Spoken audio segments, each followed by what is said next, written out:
बाबा अम्बेडकर बाबा की मूर्ति रखी गई है। तो बहुत सालों से हम पूजा कर रहे थे, तो पत्थर लगाया गया था, लेकिन आज मूर्ति भी लगाई गई है। बड़ा खुशी का दिन है साथियों सबके लिए। मैं तो अपनी कमेटी का बहुत बहुत धन्यवाद करता हूँ। बहुत ही जिन्होंने कार्य किया, बहुत अच्छा किया, बड़ी अच्छी बात है, बहुत उनका धन्यवाद।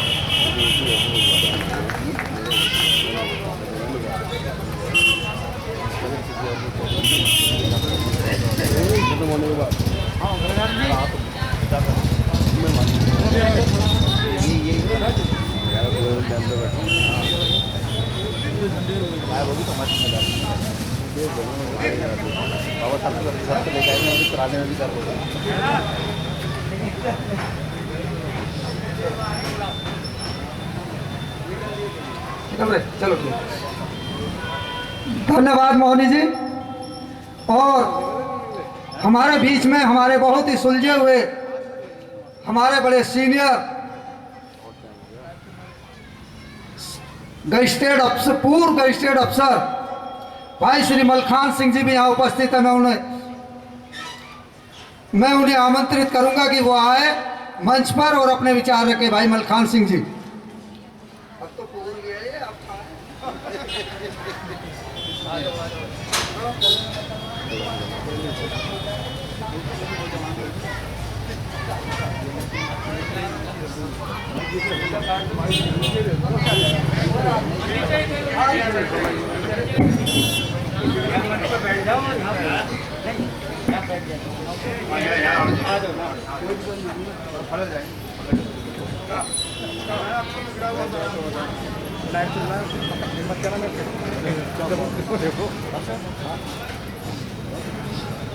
परम श्रद्धेय सभापति जी एवं मंच पर उपस्थित सम्मानित जन एवं मेरे सामने बैठे हुए सभी सम्मानित जन, तो जो हमारे भूतपूर्व माननीय मतीन जी हैं और वर्तमान माननीय भाई रहमान साहब हैं और हमारे मंत्री जी आए नहीं हैं, तो इसलिए मुझे जो मौका दिया गया है मैं उसमें अपनी बात रखना चाहता हूँ। और वो आने वाले हैं, मुझे बताया गया है कि आने वाले हैं।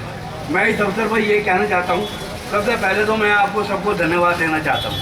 और मेरी डिक्शनरी में वो एडजेक्टिव शब्द नहीं है जिनसे मैं आपका आभार व्यक्त कर सकूं, जिन लोगों ने इसलिए सपना देखा कि यहाँ बाबा साहब का स्टैचू लगाया जाए। मेरे पास इतने उनके लिए शब्द नहीं है। उनका एक बहुत बड़ा महान योगदान है, क्योंकि वो इस कारवां को आगे ले जाने के लिए कि भाई पीछे मुड़ के ना देखें जो बाबा साहब ने हमें दिया है। तो मैं ये बताना चाहता हूँ, जब बाबा साहब जब इस देश को स्वतंत्र होने की बात आई तो नेहरू जी ने कहा कि भारत का संविधान बनेगा। नेहरू जी ने एक अंग्रेज़ को इसके लिए चुना। अंग्रेज़ ने बहुत पैसा मांगा और वो बहुत ज़्यादा विद्वान आदमी था, तो उसने कहा कि आपके पास तो बाबा साहब डॉक्टर भीमराव अंबेडकर हैं, इतने जो विद्वान हैं, प्रकांड पंडित हैं, वो तो इकोनॉमिक्स के भी ज्ञाता हैं, आर्ट के भी ज्ञाता हैं, साइंस के भी ज्ञाता हैं और भारत की भौगोलिक स्थिति को समझते हैं, क्योंकि हमारे यहाँ डाइवर्सिटी है, एक एक कोस में पानी बदलता है, भाषा बदलती है। फिर हमारे जो देश की भौगोलिक स्थिति है वो ऐसी है कि भाई यहाँ हर तरह का, हर मजहब का मानने वाला आदमी रहता है।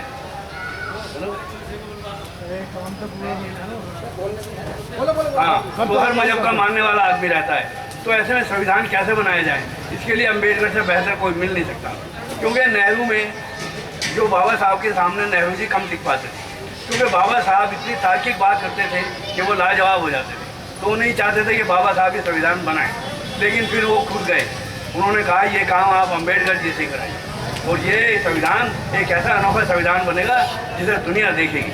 तो वो उस बात को ध्यान में रखकर अम्बेडकर जी को चुना गया।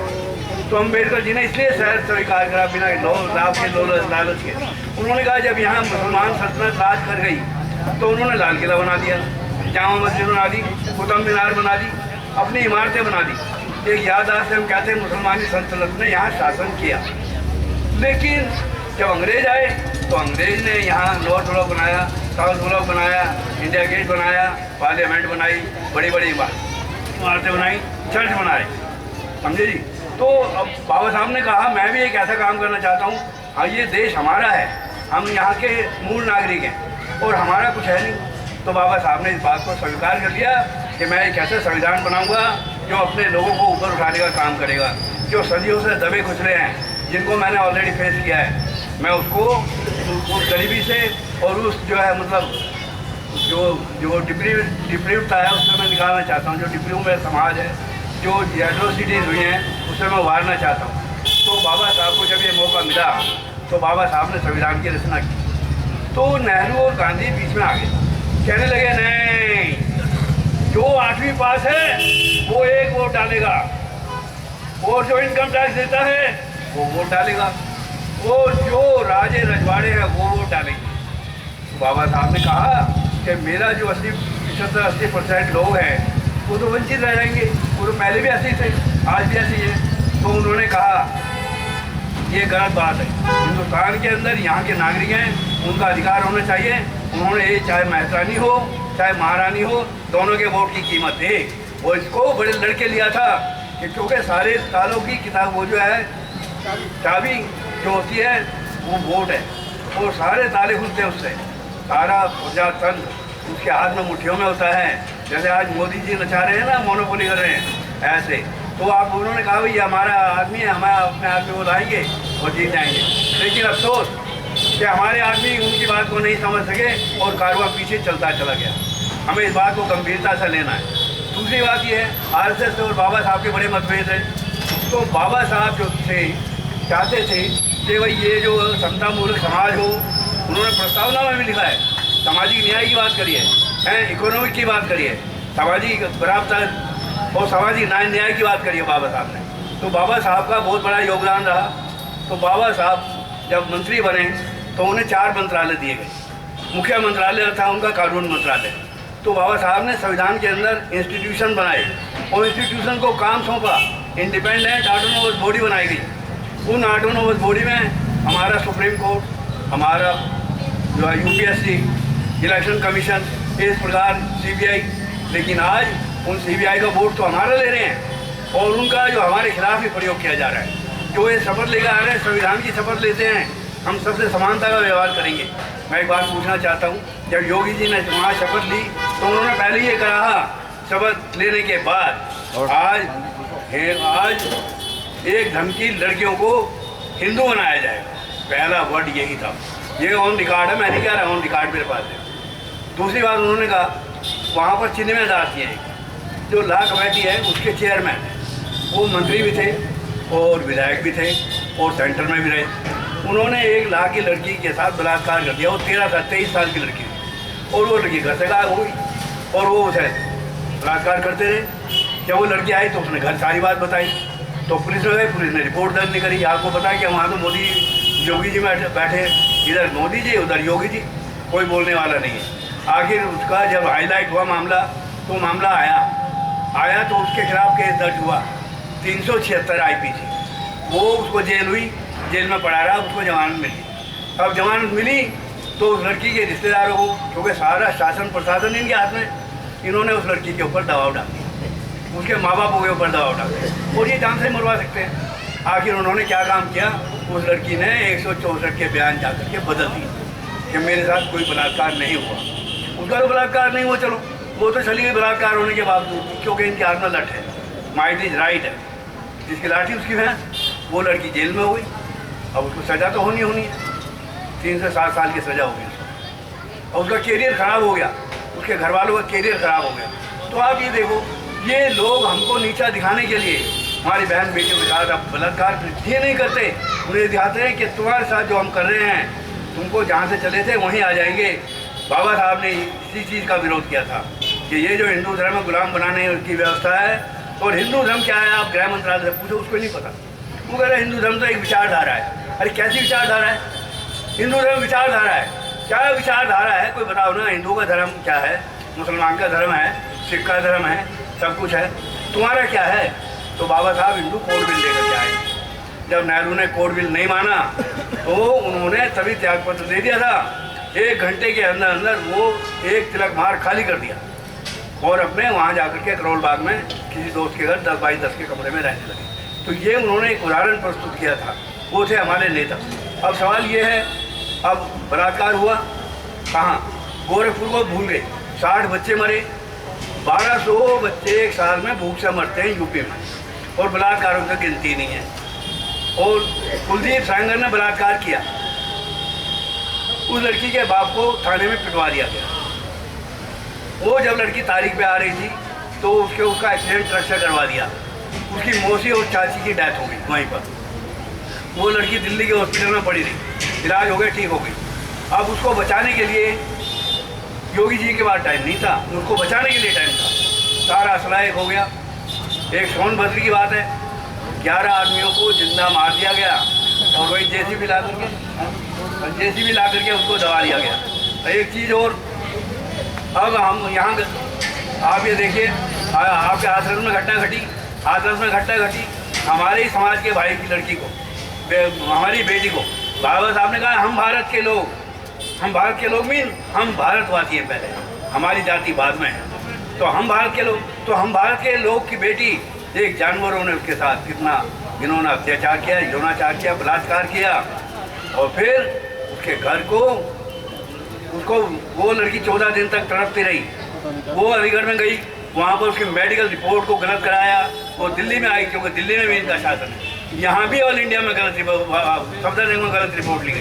तो सवाल कहने का ये है, हमारा माई बाप कोई है नहीं। तो योगी जी ने उसको बचाने के लिए पूरा, और सारा मोदी मीडिया बन गया। ये मोदी मीडिया, अरे प्रशासन की बात करते हो, विकास की बात करते हो, मोदी जी मन की बात करते हो, मन की बात करो अपनी घरवाली से। अगर वहाँ मन की बात करते ना तो विकास आज शादी के लायक हो गया होता। आज हम बारात में जाते होते विकास, तुम शादी की बात करते हो, विकास की बात करते हो, बेटी बचाओ की बात करते हो। तुम्हारे अलवर में क्या हुआ? अलवर में किसकी सरकार है? हरियाणा में किसकी सरकार है? वहाँ कॉलेज से पेपर दे के आ रही है, उसको गोली मार दी गई। क्या हुआ? ये शासन है, प्रशासन है, क्या है? आप वही जाना चाहते हो कि भाई ये हिंदू हमारा शोषण करें, और कोई बोले ना। उस लड़की को जिंदा जला दिया गया, कैरोसिन ऑयल डाल दिया गया, मोबिल ऑयल डाल दिया गया, निशान मिटा दिया गया। लेकिन निशान मिटते नहीं हैं। जस्टिस जो आए हैं वर्मा जी, उन्होंने कहा ये बलात्कार माना जाएगा। उस लड़की के बदन पे कपड़े नहीं थे, उसकी हड्डी को तोड़ दिया गया। और ये रिपोर्ट कहती है उसकी दम घुटने से, उसका गला घोटने से मिलता है। अरे गला घोटने से आदमी 14 दिन जीता है क्या? ये कैट हुआ है, ये तो झटक से टूट जाता है, आदमी मर जाता है, और वो 14 दिन तक तड़पते हैं। भाई मेरे पास आदेश आया, मैं इसके साथ ही बात को खत्म करता हूँ और जाते जाते एक बात कहता हूँ कि सार लेके जाना चाहता हूँ संविधान का। बाबा तेरा संविधान भी चमत्कार दिखलाएगा, शोषित पीड़ित शासक होंगे, दुखी न कोई पाएगा। अभी तो उप लगा है देखो, बाबू जगजीवन राम, अभी तो उप लगा है देखो, अब ये उप हटाना है, वजीरे आजम से सीधे अब राष्ट्रीय अध्यक्ष बन जाना है। अपनी होगी लोकसभा, बाबा ने उंगली तानी है, एक छत्र हो राज हमारा, ये प्रतिज्ञा ठानी है। याद एक बात और मेरे याद आ गई, मैं यहीं पर था जब हमारे वाल्मीकि जो हैं उनके हाथ में कलम है। हमारे देश में 300 रामायण, वो सारी एकदम जो है सब एकदम बनावटी। आप हिमाचल के प्रदेश में जाओ तो हिमाचल में रावण की बेटी को बताया गया सीता, समझे जी। और हमारे यहाँ जो वाल्मीकि जी ने रावण लिखे, जिस रामायण जो के हाथ में कलम है, लेकिन इन्होंने हमारे हाथ में क्या थमा दिया? तो ये शोषण नहीं है तो क्या? ये किसने किया है? ये मनुवाद को लाना चाहते हैं। आज मनुवाद को ला करके हमारा शोषण करना चाहते हैं, हमें गुलाम बनाना चाहते हैं। इस गुलामी को कौन रोकेगा? अगर आपने नहीं रोका इस गुलामी को तो आने वाली नस्ल आपको माफ़ नहीं करेगी, आपके बच्चे आपको माफ़ नहीं करेंगे कि बाबा साहब इतना अच्छा संविधान दे गए, एक वोट दे गए। हमारी इतनी भी औकात नहीं थी, हम अपने आदमी को एक वोट दे दे, हम अपना वोट बिकते फिरते हैं। एक मूर्त लगा दी, झंडा डांस कर रहे हैं, यहाँ आ गई मूर्त स्थापित हो गई, थोड़ा मूर्त। अरे तुम्हारी मूर्त कहाँ है?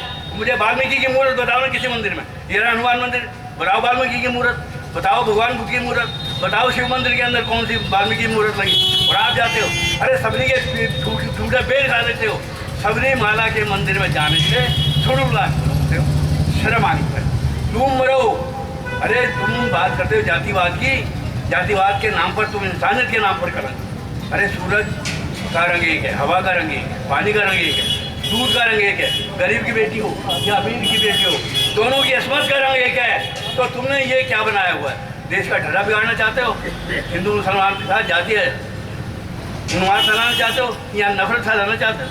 नफरत की राजनीति करते हो, जाति को भड़काने की राजनीति करते हो।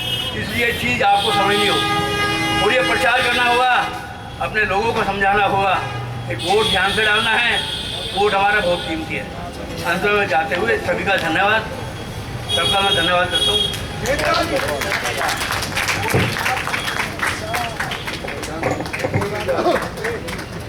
धन्यवाद बलखान सिंह जी, बहुत बढ़िया।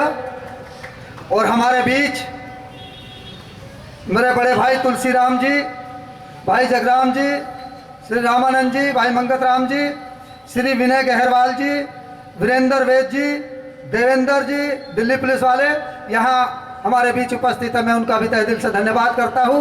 और मैं आमंत्रित करता हूँ अपने भाई रमेश चंद जी, रमेश कुमार जी आइए और अपने शब्द रखे भाई रमेश कुमार जी। और मैं सभी से विनती करूंगा कि यहाँ ये राजनीतिक मंच नहीं है, यहाँ कोई भी राजनीतिक बात ना हो। धन्यवाद।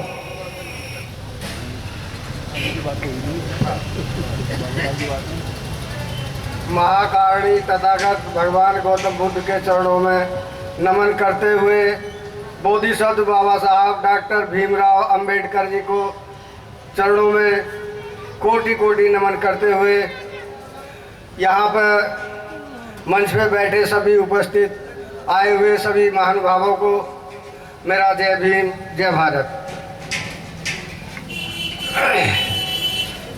बाबा साहब के बारे में आज पहली बार बोल रहा हूँ, मेरे को कोई खास नॉलेज नहीं है, थोड़ी कोशिश करिए। बाबा साहब के बारे में वैसे तो सभी लोग जानते हैं, कितनी गंभीर परिस्थितियों में शिक्षा प्राप्त करी और शिक्षा प्राप्त करने के बाद बाबा साहब ने हम दलितों के लिए, महिलाओं के लिए, अछूतों के लिए लंदन से अधिकार वापस दिलाए उनको। और लंदन में जब गए तो वहाँ पे मनुवादी हिंदू और अंग्रेज़ों के सामने बाबा साहब ने एक प्रश्न रखा कि मांगू हूँ मैं भीख नहीं, ना उधार मांगने आया हूँ,